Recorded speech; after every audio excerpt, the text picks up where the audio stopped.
به هدف رساندن خبرهای خوش برای مردم ننگرهار و مسئولان فابریکه ها ما در مسیر سفر هستیم به این ولایت. د برېښنا انرژي د پیاوړتیا او ثبات یو بل ستر مهم ګام.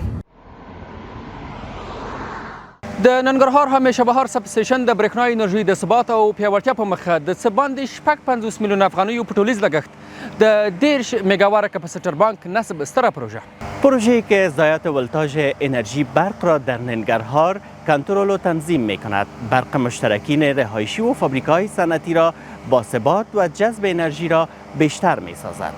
ولسی او صنعتي برخو ته د برېښنا انرژي تامین، تنظیم او پیاوړتیا د افغانستان برېښنا شرکت ستر لومړیتوب دی. برای وضاحت بیشتر در پیوند به افتتاح این پروژه مهم بهتر است ما را از طریق رسانه‌های اجتماعی افغانستان برای شنا شرکت دنبال کنید. ډیر ژر و زودی